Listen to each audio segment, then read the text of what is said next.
Hey, hello, I'm Kråkan, also known as Corvus Cornix, so welcome to Yacc, yet another Crowcast where I pick a game, I play it for a week, and then I talk about it.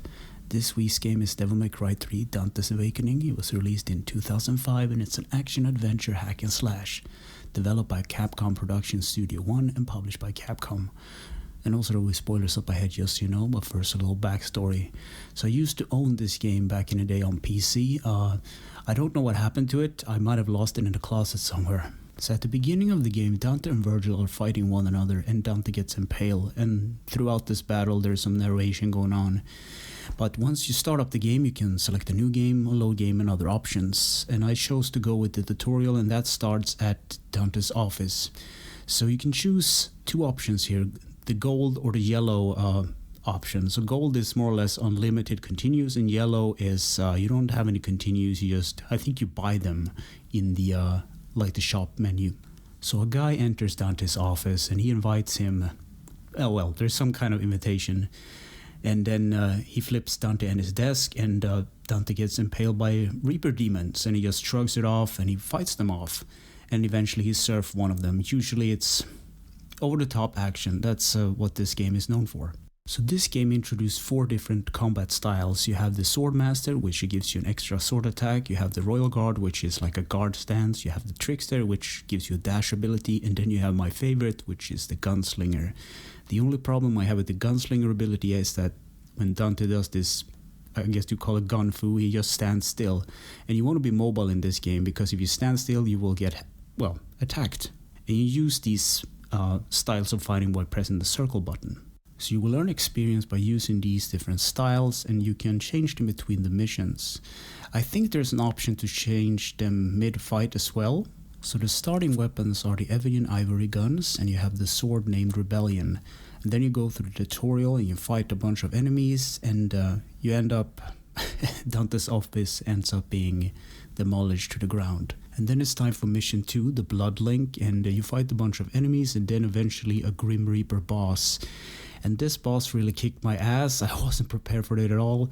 So apparently this game's easy setting is actually the normal one. So there were a lot of complaints for the previous game being too easy, and this is way too hard. So I fought this boss and I died, and eventually the game was like, you're gonna play on easy now because you suck at this game. And I was like, sure, why not?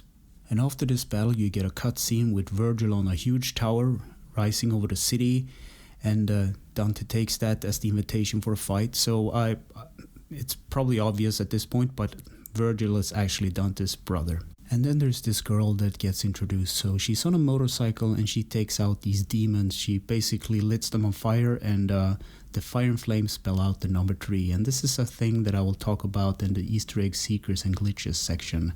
And also I upgraded my guns to level 2, so now they're better guns. And then it's time for mission 3, the Devil Tower. So of course I fought some more demons, and I entered a bar and I found a shotgun. And I think I went through a strip club. Of course there were no strippers there, just evil demons.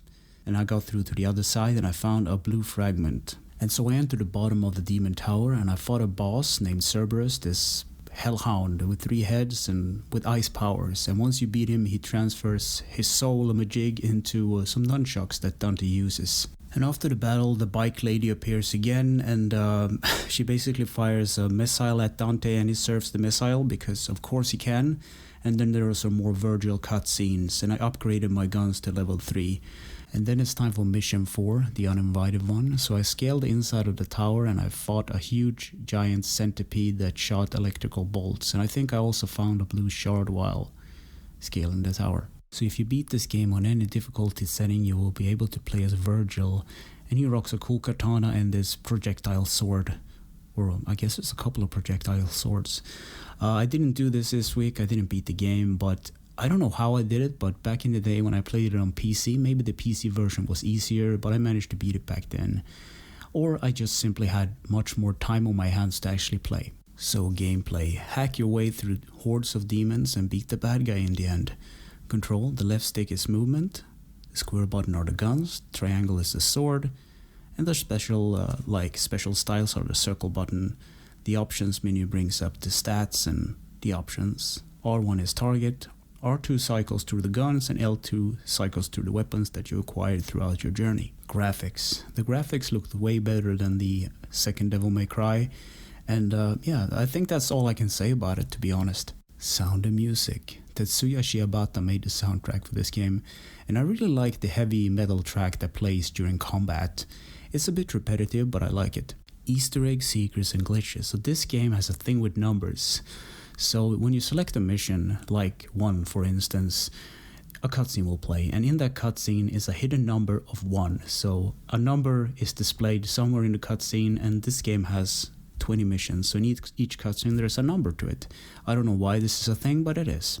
In conclusion, I wrote, yes, try it. So this game is really challenging but fun, but it also kicked my ass this week. So once you get into the mechanics of the game, it's actually fun to play.